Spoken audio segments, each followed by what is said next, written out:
आज workshop calculation and sign में हम वर्गमूल चैप्टर का आगे का पढ़ेंगे। आज वर्कशॉप का वर्गमूल का आगे का चैप्टर हम लोग पढ़ेंगे कि वर्गमूल कैसे निकालते हैं ना। कल हम लोगों ने देखा था वर्गमूल में, है ना, भाग विधि से निकालना। क्या हम लोगों ने देखा था? भाग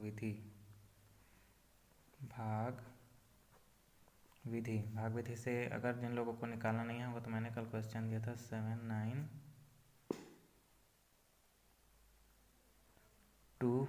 ये एक क्वेश्चन था भाग विधि से क्या निकालने का? वर्गमूल निकालने का, है ना,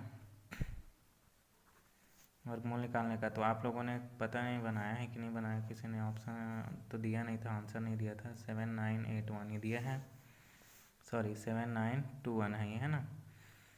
अगर भाग विधि से वर्गमूल निकालना है तो सबसे पहले क्या करते हैं हम लोग? पेयर बनाते हैं, दो का जोड़ी बनाएंगे। ये देखो, दो का जोड़ी इसका बन गया और इसका बन गया। यहाँ पे चार संख्या है।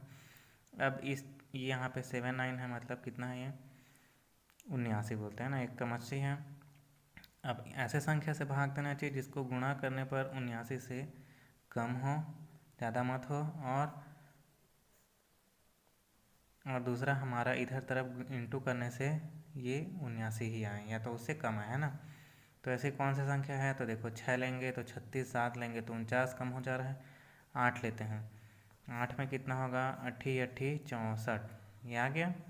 और दूसरा, हमको जितने संख्या से गुणा करेंगे उतने ही संख्या को नीचे जोड़ना भी है। तो ये कितना हो जाएगा आपका? 16। अब इसको माइनस कर दो, ये कितना आया? 5121 हो गया। अब यहाँ पे ऐसा संख्या चॉइस करना है, यहाँ पे भी और यहाँ पे भी दोनों सेम होना चाहिए, है ना। और इन दोनों, ये यहाँ पर अगर 1 लिखूँगा तो 161 गुणित 1, है ना। अगर 2 लिखूँगा तो 162 गुणित 2, इस तरीके से देखो, 162 गुणित 2। अगर यहाँ पे 2 लिखूँगा तो यहाँ भी 2 लिखूँगा। अगर 3 लिखता हूँ तो 3, है ना। तो ये सब में तो छोटा हो जा रहा है, 15 से 21 नहीं आएगा। सीधा हम लोग क्या लेते हैं? 9 लेते हैं ना। आपको इसको इंटू कर करके देखना है। अब इंटू कितना को करना है? 169 इंटू 9। अब इसको इंटू करो, 9 81 का 1, 9 छिक्के 54, है ना। 54 और 9 छिक्के 54 हो गया, 54 और 8 62, और ये आपका 6 और 9 कम 9, 9 6 15, 1521 आ रहा है। तो यहाँ पे हम लोग 1521 ले लेंगे और ये आपका 9 इधर नीचे भी आएगा।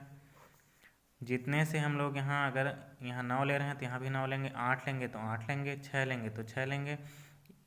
और यहाँ पे जो संख्या लेते हैं वो इसके साथ पूरा जितना भी अंक रहेगा उस पूरा टोटल क्या होगा? मल्टीप्लाई होता है ना। तो इस तरीके से इसको क्रॉस करेंगे तो ये पूरा कट जाएगा। तो आपका कितना आया?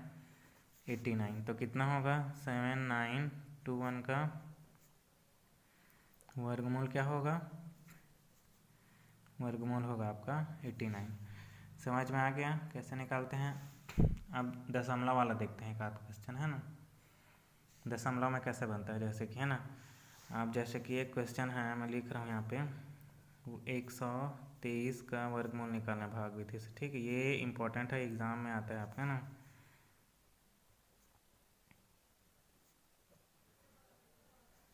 123 का वर्गमूल करना है भाग विधि से, है ना। अब 123 का वर्गमूल कैसे निकालेंगे? तो इसके लिए पहले देखो सॉल्व करते हैं। हम लोग यहाँ ले लेते हैं ना, 123 क्या है आपका? 123, ये थोड़ा लंबा जाएगा, है ना। 123, चलो देखते हैं ना। भाग विधि से निकालना है। क्या निकालना है? भाग विधि से वर्गमूल।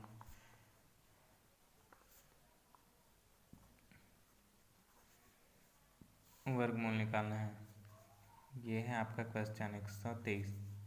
भाग विधि से हमको इसको निकालना है ना। अच्छा, उधर तो जगह नहीं, यहाँ पे देखते हैं 123। अब देखते हैं, देखो इसमें तो ये 2 और 3 का तो जोड़ी बन रहा है। हमेशा जोड़ी इधर से बनाएंगे, किधर से? इधर से, है ना। पीछे तरफ से बनाते हुए ऐसे आना है। तो ये दोनों का जोड़ी तो बन गया, लेकिन यहाँ पास नहीं है कुछ, तो क्या लगाएंगे यहाँ पे? 0। अच्छे से समझ लीजिए भाई, बार बार नहीं आया समझ में आएगा, फिर एक बार समझ लेना, है ना। ये 2 और 3 का हो गया, और ये यहाँ पास नहीं था तो हम लोग सामने 0 लगा दें। पीछे 0 यहाँ पे नहीं लगा सकते, हमेशा 0 कहाँ लगेगा? सामने लगेगा, और पीछे से ही पेयर बनाते आना है, जोड़ी। अब ये 1 है, अब यहाँ पे 2 लिखूँगा तो 2 दूनी 4, बड़ा हो जाएगा। तो 2 से तो जाएगा नहीं, तो किससे जाएगा? 1 से जाएगा। तो 1 यहाँ पे, तो यहाँ पे भी 1, इन दोनों को इंटू करेंगे, 1 इंटू 1 कितना आएगा? 1। अब नीचे 1 उसको जोड़ना भी है, तो ये कितना हो गया? 2। और यहाँ पे क्या है, हो गया, कट गया, और यहाँ पे क्या आया 23। अब देखो यहाँ पे 2 लूँगा तो यहाँ पे भी 2 लेना पड़ेगा। तो देखो 22 गुणित 2 कितना हो रहा है 44, बड़ा हो जा रहा है, 23 छोटा है। तो यहाँ पे 1 लेंगे, 1 लेंगे तो कितना होगा, ये 1 लेंगे तो 21 गुणित 1 कितना हो गया 21। तो यहाँ पे क्या लेते हैं 21, और नीचे में क्या करते हैं जोड़ देते हैं, तो ये कितना हो गया आपका 22, और यहाँ पे करेंगे तो ये 2। अब देखो यहाँ पास 2 बच गया है, और यहाँ पास क्या है 22 है। अब ये डिवाइड होगा क्या, नहीं होगा, तो हमको क्या लगाना पड़ेगा दशमलव। और एक चीज़ याद रखना, अगर इसमें दशमलव लगता है तो सीधा 2 0 बढ़ता है, तो ये कितना हो जाएगा 200। अब बताओ मेरे को, अभी भी कटेगा क्या 200 में, नहीं कटेगा। तो एक बार तो ज़ीरो लेके करेंगे, तो 0 0 लेंगे तो 0 ही होगा। अगर यहाँ पे 0 लेता हूँ, यहाँ पे 0 लूँगा तो यहाँ पे भी 0, तो कितना हो जाएगा ये 220 गुणित 0 करेंगे तो 0 0 आएगा। तो 0 जोड़ूंगा तो कोई फ़ायदा है क्या, उतना ही आएगा 0 0, 200 ही रहेगा। अब देखो अब क्या करेंगे, यहाँ पे ये तो हो गया है ना, 220 आ गया। अब ऐसा संख्या लेते हैं, अब इसमें बढ़ाना पड़ेगा 2 0 और, क्योंकि दशमलव चल रहा है। तो ये कितना हो गया 20,000 हो गया। अब हमको कौन सा संख्या लेंगे, तो 2200, सीधा सीधा 9 लेंगे, क्योंकि यहाँ पास क्या है 20,000 है और हमारे पास क्या है 220 है। तो 220, और यहाँ पर हम लोग ऐसा 9 लिखेंगे, तो इधर भी क्या लिखना पड़ेगा 9। अब देखते हैं इंटू 9, तो करके देखो कितना होगा 2209 इंटू 9, क्योंकि हम लोग यहाँ 9 लिए हैं तो इस सब का गुणा किससे करना पड़ेगा, ये 9 से करना पड़ेगा। तो 9 9 81, 9 0 0 तो 8 आएगा। 9 दूनी 18, 18 का 8, 1 आया। 9 दूनी 18, 18 और 1 19, कितना आया 19,881। नीचे क्या करना पड़ेगा, 9 को जोड़ना भी पड़ेगा, है ना। अब इसको माइनस करो, 10 में 1 घटाएं 9, यहाँ पे क्या बचा है 9, तो ये कितना आ जाएगा 1, और ये 1। अब ये वाकई तो पूरा कट गया, 119 आया। अब ये संख्या कितना हो गया आपका 2218। अब ये छोटा है और ये बड़ा है, तो अगर हम लोग फिर इसको डिवाइड करेंगे तो ये बढ़ते जाएगा। तो यहाँ पास क्या करना है, अंक कम हो गया, तो इसका कितना लेंगे वर्गमूल 123 का 11.09। तो कितना होगा 123 का वर्गमूल, 123 का वर्गमूल होगा 0.09, है ना, इस तरीके से। ठीक है, निकाल लोगे। दशमलव में कैसे निकालते हैं, इसमें दशमलव वाला क्वेश्चन में सीधा 2 0 बढ़ता है ना। अब हम लोग चलो, हम लोग जो एग्ज़ाम लिए हैं उसका हम लोग अब देखते हैं अपडेट, है ना। आप लोग ने एग्ज़ाम दिया है, अब उसका आंसर देखते हैं क्या क्या है। देखिए आप लोग जो टेस्ट दिए हैं उसमें सबसे पहले क्वेश्चन आया था आपका दूरी का। दूरी मापने की सबसे बड़ी इकाई क्या है, तो देखो दूरी तो मापते हैं किससे, किलोमीटर से भी मापते हैं, प्रकाश वर्ष से भी मापते हैं, पारस्क से भी मापते हैं। तो सबसे बड़ा बोला है तो क्या आएगा आपका पारस्क आएगा। ठीक है, पहला आंसर, इसलिए आपको पढ़ने के लिए बोला था ना। दूसरा है आपका ताप की SI मात्रा की इकाई क्या है। SI मतलब ये क्या है आपका इंटरनेशनल सिस्टम है। इंटरनेशनल सिस्टम में क्या होता है आपका, ये अंतर्राष्ट्रीय मानक पद्धति है, तो इसमें क्या होगा आपका केल्विन होगा। ठीक है, तीसरा क्वेश्चन था आपका 1 मीटर में कितना इंच होता है। तो 1 मीटर में आपको याद रहना चाहिए 39.37 इंच होता है। इसको आप लोग याद रख लो, ये बहुत एग्ज़ाम के लिए इम्पोर्टेंट है। अब उसके बाद क्वेश्चन आया था 200 फ़ारेनहाइट में कितना सेंटीग्रेड होता है। तो 200 फ़ारेनहाइट में कितना सेंटीग्रेड, आपको इसको बनाना था। 200 फ़ारेनहाइट में क्या करना था, फार्मूला लगाना था। कैसे फार्मूला, C/100 और F-32/180। अब ये दोनों फार्मूला को लेके आपको बनाना था। कैसे बनाना था, C/100 रहता ये, और ये 212 - 32/180। इसको मैं बता चुका हूँ, इसका आंसर कितना आएगा 100 आएगा आपका, है ना।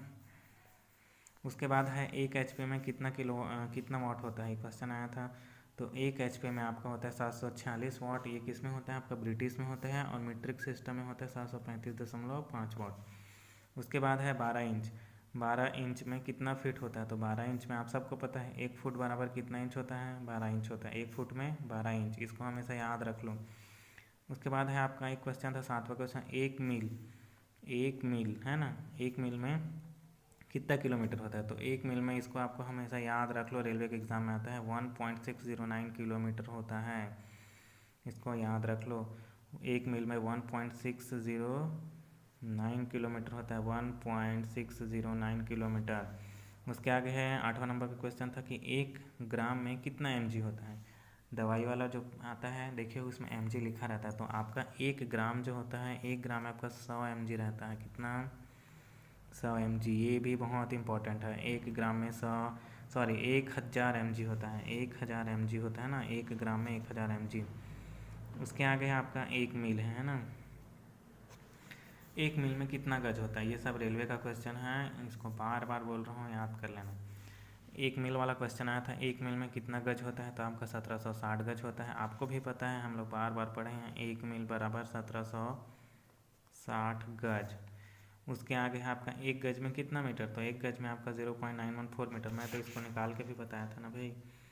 1 गज में कितना मीटर होता है, तो 0.914 मीटर। अब कैसे देखिए, 1 गज में 0.914 मीटर कैसे होगा, तो इसको निकालने का मेथड बताया था, है ना। आप लोग को पता है 1 गज में कितना फुट होता है, तो 1 गज में आपका 3 फुट